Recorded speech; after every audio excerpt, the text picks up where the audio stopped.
नमस्कार साथियों, सार्थक पहल बदलाव हमसे है मैं पुनः आप लोगों का एक बार स्वागत है। इससे पहला वीडियो हम आंग्ल मराठा युद्ध के विषय में प्रथम आंग्ल मराठा युद्ध पढ़ चुके हैं और अभी हम इस वीडियो में पढ़ेंगे द्वितीय आंग्ल मराठा युद्ध। द्वितीय आंग्ल मराठा युद्ध। द्वितीय पहला जो हुआ है 1775 से 1782 और दूसरा है 1802 से 1805। 1802 से 1805। प्रथम आंग्ल मराठा युद्ध का कारण क्या था? राघोबा रघुनाथ राव और इसके द्वारा अंग्रेजों से की गई सूरत की संधि और इस तरीके से मराठों की आपसी फूट और अंग्रेजों की महत्वाकांक्षा। आप लोग नहीं बता पाओगे, मुझे ही बताना पड़ेगा। आपने बोला था है, इन लोगों ने फर्स्ट लाइन वालों ने नहीं बोला। अंग्रेजों की महत्वाकांक्षा ये मुख्य कारण था। ठीक, अंग्रेजों की मराठों की फूट कैसे? राघोबा अलग, पेशवा माधव नारायण राव द्वितीय अलग, दोनों जो है पेशवा बनना चाह रहे थे। अब क्या हुआ? 1782 में सालबाई की संधि हुई और प्रथम आंग्ल मराठा युद्ध समाप्त हुआ। कारण भी पता है इसका कि अंग्रेज जो है एक साथ में दो मोर्चों पर युद्ध नहीं करना चाहते थे। तो 1782 से लेकर 1799 तक जो है द्वितीय, तृतीय और चतुर्थ आंग्ल मैसूर युद्ध लड़े उन्होंने। प्रथम तो पहले ही हो चुका था आंग्ल मैसूर युद्ध और उसमें अंग्रेजों की पराजय भी हुई थी। प्रथम आंग्ल मैसूर युद्ध में अंग्रेजों की पराजय हो गई थी।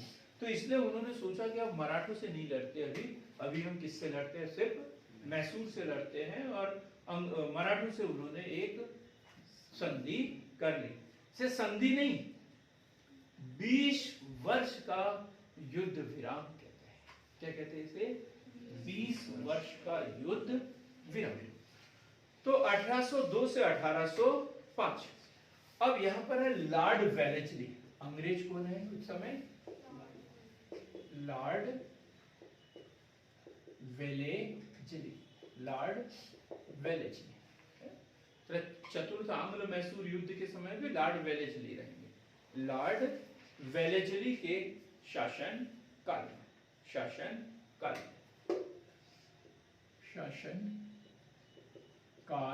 में अब हम मराठों की बात करते हैं। मराठों की स्थिति को देखते हैं उस समय क्या चल रहा है। प्रथम आंग्ल मराठा युद्ध में तो वो जीत गए थे, जीते थे ना। बड़गांव की संधि हुई थी, जीतने के बाद ही हुई थी ना। अंग्रेज मराठों के जीतने के बाद ही हुई थी। तो ऐसा क्यों बोल रहे हैं? हाँ बोलो भाई, ऐसा बोलो यार, इतने भी भाव शून्य मत हो जाओ कि ऐसा करने लगेगा, समझ में नहीं आता। तो अंग्रेज लॉर्ड वेलेस्ली और मराठों की स्थिति देखिए, तो पहले तो जीत गए थे, अब क्या है उनकी स्थिति? तो 1794 महादजी सिंधिया। फिर बात करेंगे 1795 माधव नारायण राव और 1800 नाना फडणवीस। इन तीनों की क्या हो गई? मृत्यु। जो मराठों के मुख्य सरदार थे उनकी क्या हो गई? मृत्यु। मराठा सरदारों की मृत्यु। अब उस समय पेशवा कौन होगा? बाजीराव द्वितीय। पेशवा कौन है अभी? बाजीराव द्वितीय। पेशवा बाजीराव द्वितीय। अब इसका कारण क्या है? युद्ध का कारण, जैसे प्रथम का कारण पड़ा था सूरत की संधि, राघोबा द्वारा अंग्रेजों से की गई सूरत की संधि। अब इस युद्ध का कारण है 1802 बसीन की संधि, बसीन की संधि, बसीन की संधि। अब ये संधि भी किसके द्वारा? अंग्रेजों व बाजीराव द्वितीय के द्वारा, अंग्रेजों व बाजीराव द्वितीय के बीच, अंग्रेजों व बाजीराव द्वितीय के बीच। देखो, प्रथम आंग्ल मराठा युद्ध का कारण रघुनाथराव, और द्वितीय आंग्ल मराठा युद्ध का कारण उसका बेटा बाजीराव द्वितीय। अब अंग्रेजों को, मतलब मराठों को ऐसा लग रहा था, मराठों में मतलब बाजीराव द्वितीय को, कि साले मेरे बाप को भी पसंद नहीं करते थे, मेरे को भी पसंद नहीं करते, कभी ना कभी मुझे यहाँ से हटा देंगे और किसी न किसी को पेशवा ये बना देंगे। तो मुझे क्या करना चाहिए? एक रक्षा कवच के रूप में कुछ न कुछ बना के रखना चाहिए। और उन्होंने किसकी शरण ली? अंग्रेजों की शरण ली, और बसीन की संधि 1802 अंग्रेजों बाजीराव द्वितीय के बीच में, ये एक सहायक संधि थी। और आर्थर वेलेजली क्या बोलता है इसे? आर्थर वेलेजली बोलता है बेकार आदमी से संधि। आर्थर वेलेजली क्या बोलता है इसे? बेकार आदमी से संधि, बेकार आदमी से संधि।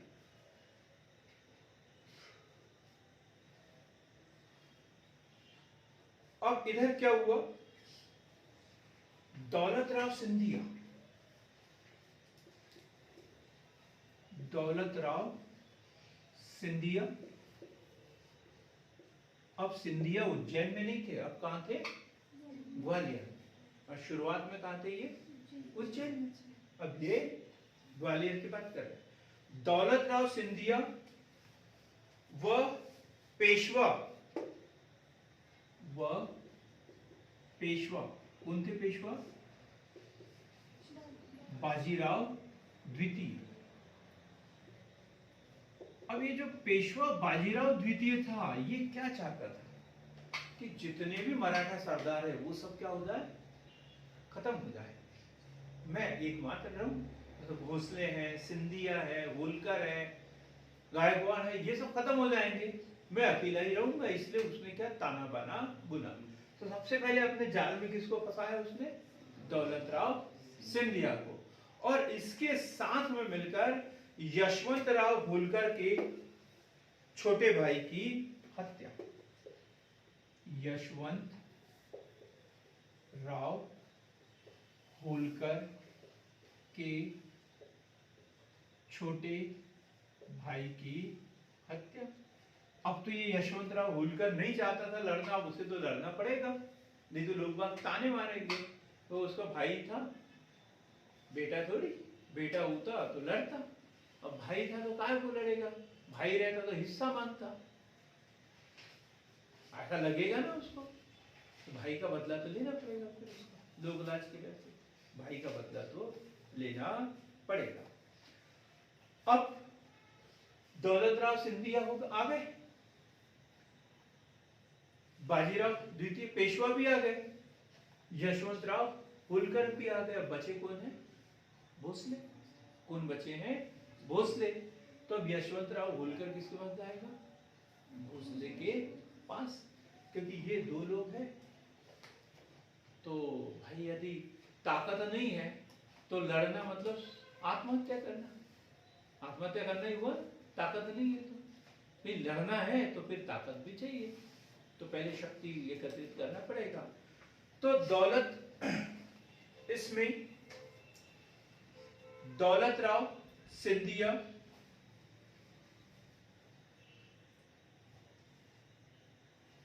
एक मिनट, कहां तक लिखा आपने? होलकर के छोटे भाई की हत्या वह 1802 में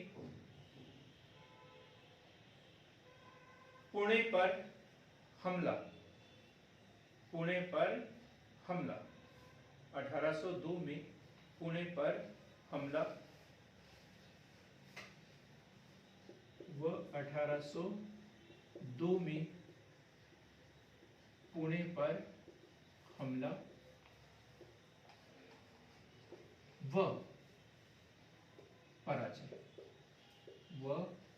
पराजय और इनकी क्या हो गई? पराजय। दौलत राव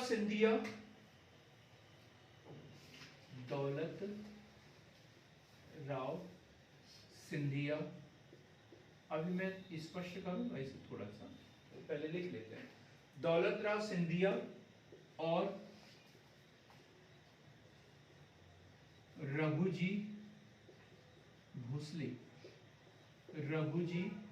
भोसले की संयुक्त मोर्चे ने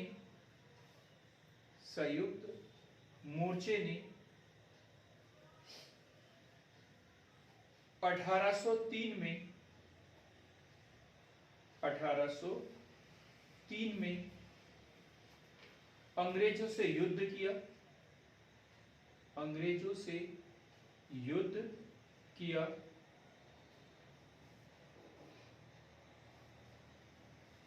लेकिन संयुक्त सेना पराजित हुई।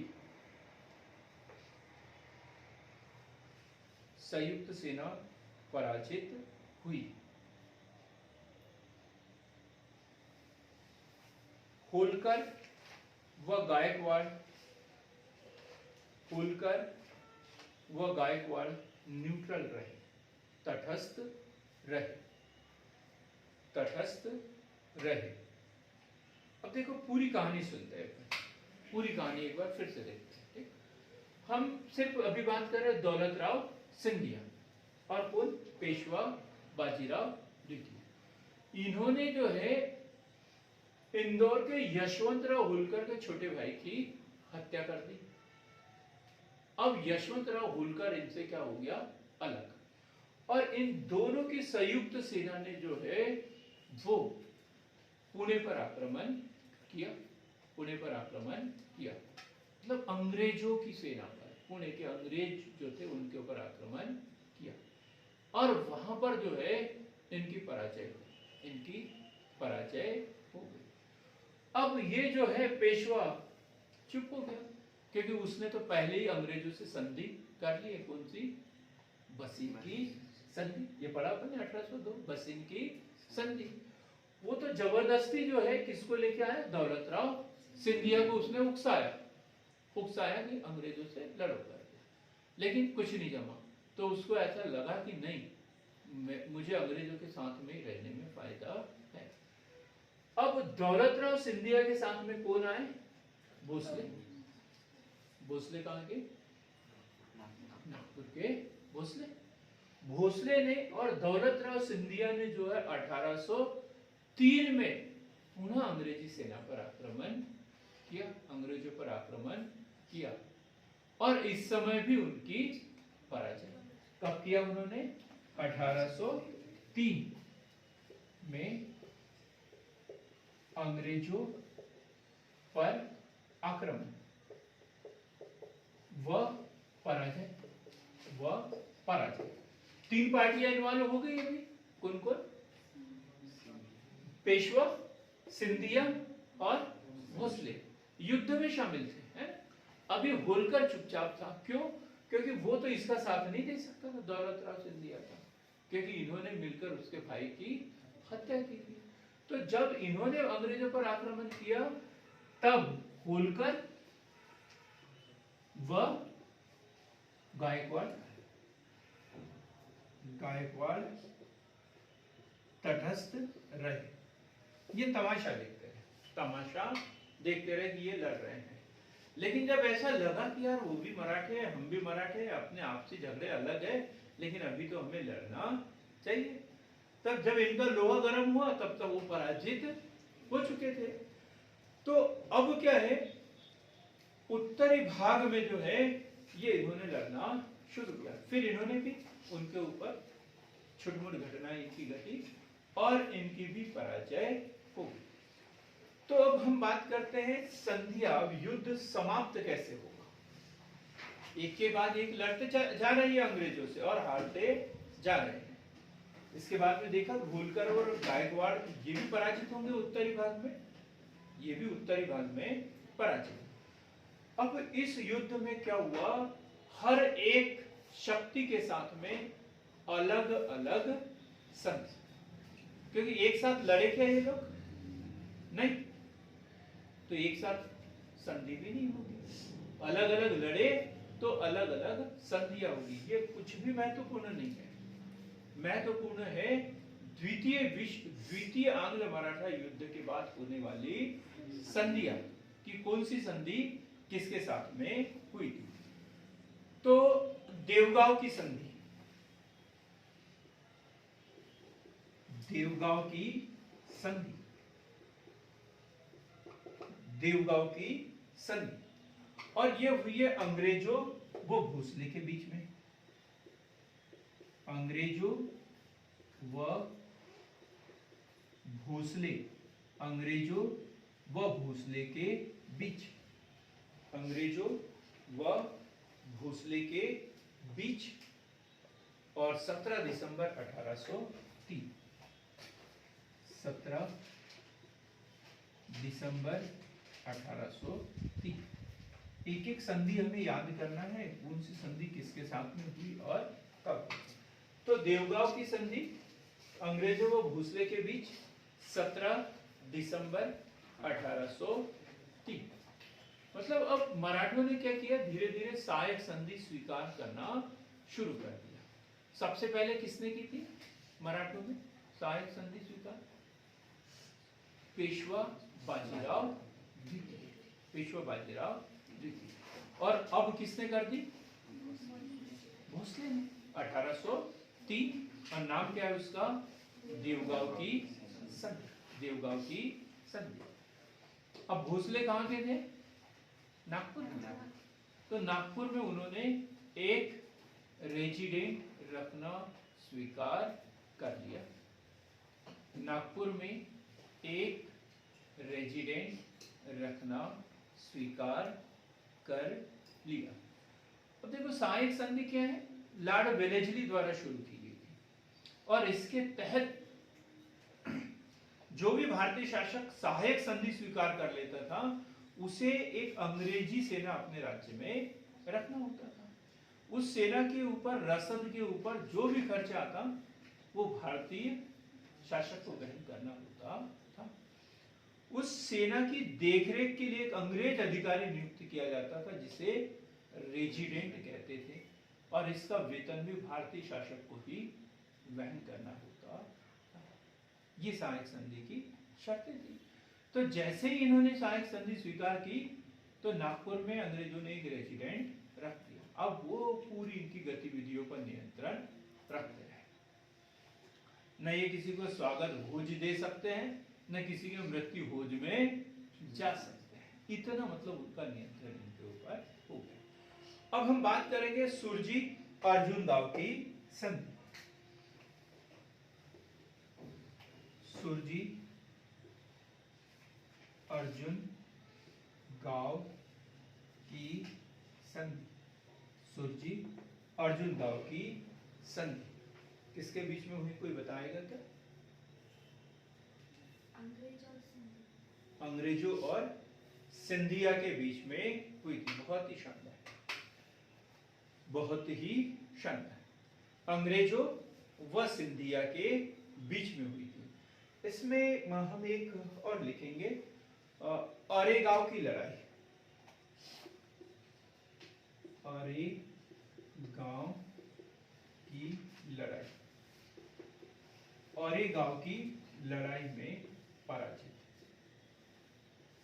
देखो सब अलग अलग लड़ रहे थे, तो ये भोसले जो है औरेगांव की लड़ाई में पराजित हुए, तब जाके देवगांव की संधि उनके साथ में हुई। हम बात कर रहे हैं सुरजी अर्जुन गांव की संधि, ये अंग्रेजों व सिंधिया के बीच, सिंधिया के बीच, ये भी 1803 में, दिसंबर 1803 में, तारीख मेरे पास नहीं लिखी है, दिसंबर 1803 में लासबरी की लड़ाई में पराजित। लासबरी की लड़ाई में पराजित। लासबरी की लड़ाई में पराजित। सुरजी अर्जुन गांव की संधि में अंग्रेज जो है वो अंग्रेजों और सिंधिया के बीच में हुई थी, क्योंकि सिंधिया जो है अंग्रेजों से लासबरी की लड़ाई में पराजित हो गए थे। अब हम बात करेंगे अंतिम संधि, राजपुर घाट की संधि। राजपुर घाट की संधि। राजपुर घाट की संधि अंग्रेजों व